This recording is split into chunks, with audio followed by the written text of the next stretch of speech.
coming up on today's swim episode.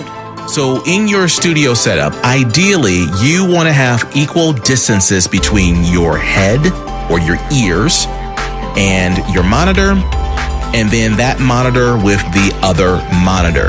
So in other words, from your left ear to your left monitor. This is Swim, Success with Music.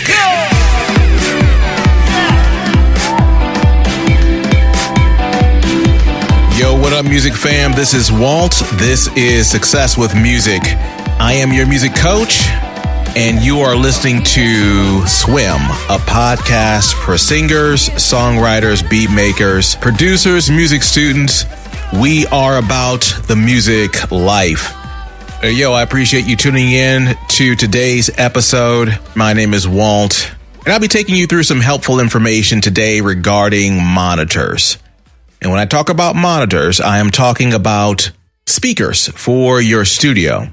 And I want to explain that in the simplest terms because some of you may be new to setting up your home studio or getting into the music game. So I want to make sure that I leave nothing to chance.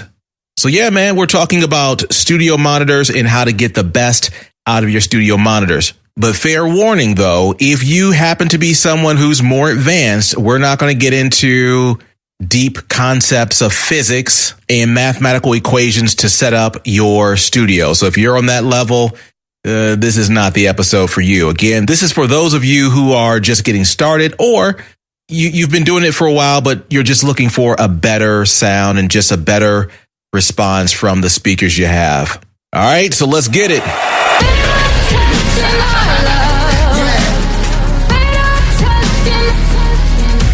All right, so I'm very excited to get to the subject today. I've been wanting to talk about this for a while, and this episode is sponsored by our new online learning course, and it's called the Swim Master Melody Course. The Swim Master Melody Course. Go over to our site to check out a quick video on it. It's on our main page. And so here's a quick snapshot of the course. It's really designed to help you take your songwriting to the next level. And if you think about it, all songs, whether it be music driven, whether it be driven by vocals, you need a strong melody. That's what's going to draw people in. That's what's going to cause your song to be remembered. And this course, the Master Melody course, will give you some key building blocks for getting that done.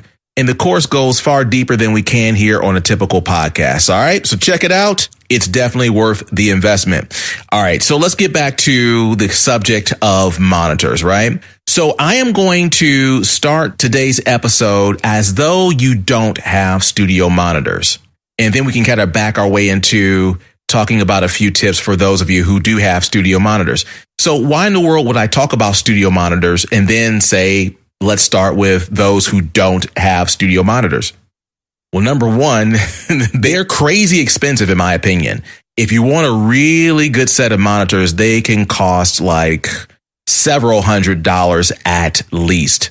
So quick story, right? So way back in the day when I first got started and I first created my home studio, I had these amazing pair of studio monitors. I couldn't afford it at the time. I was just getting started in the music world and being self-employed and all that.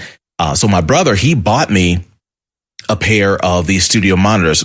So I had these monitors set up in my apartment/studio. And then I was moving to a bigger apartment/studio back in the day because I had a kid at that time. And so my first kid, he was, I don't know, like a few months old. So we're moving to a place that had one more bedroom. So my friends came over, my boys was helping me. They were helping me move. And you can imagine what happened. One of my dudes grabbed the monitor and magically dropped my monitor. Man, I was so frustrated and heartbroken. And after that point, I went without monitors for a very, very, very long time just because I was trying to get my studio off the ground and I just wasn't willing to pour money into a new set of monitors. The point is, I want to talk to you guys today, kind of walking from the vantage point of not having monitors into those who, again, have the monitors. All right, let's do it. All right, so first thing, monitors obviously are meant to help you get a clear view of your music. So when you don't have monitors, proper monitors, maybe you're using stereo speakers or an amp or what have you, my first recommendation for you is to get a really good set of headphones. Yep, I said it, headphones. Now, with that recommendation, I probably have lost some of you audiophiles out there, the people that feel that you're the most knowledgeable in the world. I get it. And I've seen so many arguments, heard so many arguments about not mixing and monitoring with headphones. But again, if you don't have monitors, the next best thing that you can do is get a decent set of headphones, preferably with a wide response in terms of frequency, meaning the very low end up to the high frequency. So at least you can get a full spectrum of sound. So that's number one. Do some research online and figure out what set of headphones would be good for monitoring purposes. Next, I highly recommend, if you don't have monitors, and you should do this even if you do have monitors, check out your music on different sources. Play your music with hopefully your headphones. Play your music on your speakerphone, on your smartphone. Take your music into your car, play it there, take it over a friend's house, play it on different systems, play it with different headphones. And this will give you some indication as to how your music sounds in different places. Next thing, I highly recommend using a reference track when you are trying to tweak your sound and dialing your sound, especially if you're at the end of your song creation stage, where maybe you're at the mixing stage or you're at the mastering stage. I highly recommend using a reference track. Now, many of you already know what a reference track is, but for those of you who are new to this, let me explain. A reference track is simply a commercially released song that you compare your song to. So if there's a national or international artist out there that operates in the same genre that you do, grab the song and play it on these various sources that I mentioned and compare your song to this commercially released music. And again, you do this on all systems. So in other words, play your song and then play that artist song on with your headphones. Play your song, play that artist song in your car, and so on and so forth. The point is, and I've done this before, I'll carry a pen and pad or break out my phone and open up my notes area. I'll start making notes in my song. Like, so the lower frequencies in the song, how do they sound compared to mine? And I'll start to pick apart my song. Like, hey, do I need to bring up my frequencies? I don't know. I'm going to make up something here. Near 50 hertz. Do I need to bring it up? How high do I need to bring it up? Do I need to bring it up, 3 decibels or 6 decibels?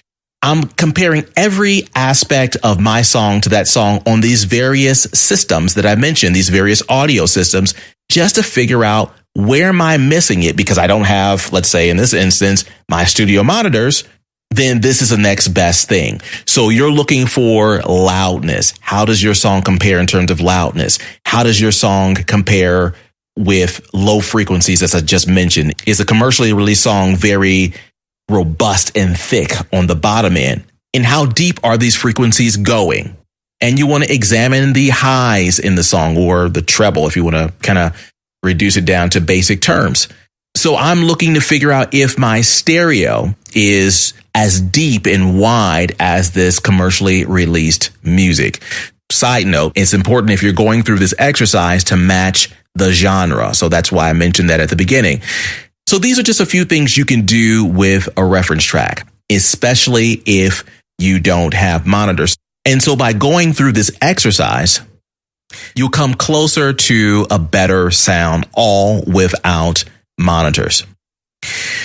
Okay, so let's take one step forward in this whole process. Let's say you are at the point where you want to purchase monitors. I've seen so many arguments from people and heard so many arguments about this brand is trash and this brand is best and this brand is whatever. To me, when you are choosing your monitor for your studio, or you're getting ready to buy your next set of monitors, I find that you need to do your own research. I think it's best to go into your local music store and just check out a track and just punch in different monitors that they have in the store to figure out what hits your ears best. Some monitors, people claim that they add things to the mix. Some people say that they take things away. Some people say that they're not flat. Again, kind of going to the point I just made a second ago. And these are these types of arguments that will have you going in circles to the point where you don't know what kind of monitor to buy. So here are some thoughts about when you get ready to purchase your monitors. One, I personally believe that getting monitors that have a larger woofer would be helpful. And I believe it's helpful for the lower end frequencies, getting a better sense for how the low frequencies that you're producing or writing for are coming through. So if you can, get monitors that have 8-inch woofers or speakers. And the next thing is I would purchase powered monitors. When you have a speaker like that woofer that I just mentioned, it takes energy to power that monitor. Well, you don't want to get a passive monitor. You want to get an active monitor, meaning the monitor has a self-contained amplifier within the unit, so you don't have to worry about extra gear. You just plug it and you play it. So having a powered monitor setup is best. Beyond that, alluding to my previous points about speaker size and things like that, if you're, in the genre of, let's say, dance or trap or some of the modern genres, it would be phenomenal if you can get a subwoofer added to your system. Having a subwoofer, 10 inches, 12 inches, will be incredibly helpful in feeling those low-end frequencies. If you can swing the money for that setup at your home, I would most certainly go for that. And last little tip here, if you are in the market to buy monitors, make sure you buy shielded cables. Recently, I was in my studio. I kept hearing weird buzzing, from my laptop when my laptop was near the speakers. And I've done a whole bunch of things. I would plug the speakers in different places, and I would move things around the room and swap wires and all of that. And at the end of the day, my cable simply needed to be shielded. So just make the extra investment and purchase shielded cables for your monitors. Don't cheap out on that part of it. And if at all possible, make sure that the length of the cable for each monitor, that they're the same length. So in other words, you don't want to have a 20-foot cable going to one monitor and then a 3-foot cable going to the other. I won't go into a lot of science here. I promise that physics will not be the core of what we do today, but the longer cable will stand to lose more energy as the signal is traveling down that line than a shorter cable. As a result, you may wind up with an imbalanced presentation of your sound. So just keep that in mind. Okay, so let's move on to the next thing here. You have your monitors, your new monitors, or the monitors you've been working with forever. Here's a major recommendation that I have for you. This kind of goes back to monitor basics, but I believe it's very, very important for those of you who don't know. I highly recommend forming the golden triangle. I made that name up, but it kind of works. So in your studio setup, ideally, you want to have equal distances between your head or your ears and your monitor, and then that monitor with the other monitor. So in other words, from your left ear to your left monitor, let's say there's 6 feet of distance. Well, that means that from the left monitor to the right monitor, there should also be 6 feet. And from the right monitor to your right ear, there should also be 6 feet. That gives you this perfect triangle. That is the ideal listening position for your studio monitors. Now, again, the distance of 6 feet is an arbitrary number. You may want to have it a little smaller, maybe like 4 feet, 5 feet, depending on your desk size and things like that. So your desk will kind of dictate what the distance is between the left and the right monitor. If this does not make sense to you, go to this episode's page and look at the image that I have there. It will make perfect sense. And by the way, this is episode 50. Next tip for you. With your studio monitor setup, make sure that on your monitor cabinet, on the speaker itself, make sure that it's standing vertically, not horizontally. I have seen so many pictures of people's studios online where they have their monitors laying down on the side. And you don't want to do that. You want to make sure that your tweeter, that it sits vertically above your woofer or your main, hopefully, 8-inch speaker. When you lay your cabinet on the side, meaning the larger speaker or the woofer is, let's say, to the left or to the right of the tweeter, you create this imbalanced projection of sound